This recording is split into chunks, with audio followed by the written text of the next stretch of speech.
Merci, monsieur. Voilà, je suis l'évangéliste Fanny Ouma, pour ceux qui ne me connaissent pas. Alors, pour moi, l'évangélisation, c'est d'obéir à l'ordre du Seigneur Jésus-Christ en allant partout pour prêcher l'évangile.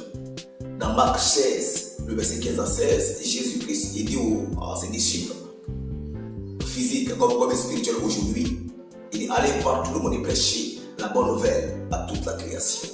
Il dit celui qui croira et qui sera baptisé sera sauvé, mais celui qui ne croira pas sera condamné.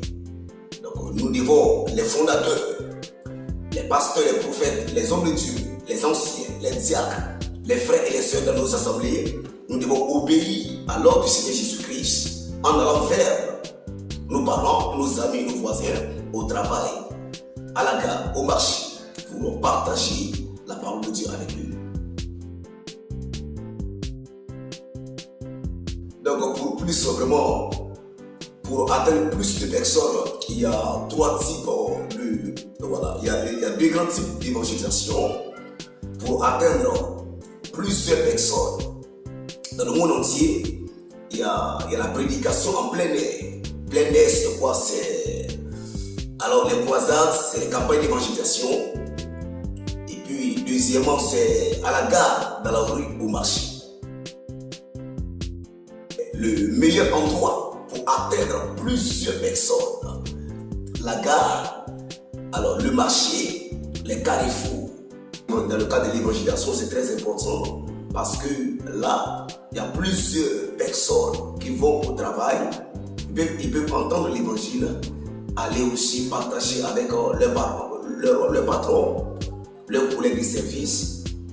Et le soir, lorsque ces personnes vont rentrer à la maison, ils peuvent partager ce qu'ils ont reçu à la gare avec leurs femmes et leurs enfants.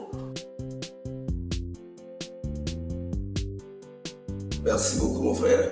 En conclusion, nous voulons alors encourager les frères et les sœurs, les hommes de Dieu, de pouvoir demander la grâce de Dieu pour partager davantage la parole de Dieu, non seulement dans les quatre murs à l'église, entre les quatre murs, mais à sortir pour aller vers nos parents, nos amis, nos voisins, à la gare, dans la rue, au marché, pour prêcher la parole de Dieu et pour que ces personnes qui sont de passage, qui sont au marché, il dit repentez-vous, abandonnez le péché. Qui sont les élèves, les étrangers qui passent, ils peuvent facilement recevoir la sémence de l'évangile. C'est comme c'est une sémence pour aller partager cela avec les amis. Abandonnez le maraboutage, le fétichisme, la sorcellerie pour se convertir. Il dit abandonnez la jalousie, la haine, abandonnez la criminalité. Nous voulons vous encourager de mettre la parole de Dieu en pratique. Cela est très important. Voilà. Merci beaucoup mon frère. Alors la mission c'est ici, sur notre chaîne YouTube. C'est parce que alors, la prédication de la parole de Dieu n'est pas seulement basée entre les quatre murs, mais il faut sortir. Ça prouve l'amour de son prochain. Aller vers les autres. Là où ils sont, sous le soleil, sous la pluie. Et véritablement, alors sur notre chaîne et sur YouTube, la mission c'est ici, il y a tout dedans. Les enseignements, les évangélisations, la pratique. La foi et les œuvres vont ensemble. Amen. Lorsque nous disons que nous avons la foi, mais où sont les œuvres? Sinon, s'il y a les œuvres, mais où est la foi? Donc, les deux vont ensemble. La mission, c'est ici. La mission du Christ, c'est ici, au quotidien.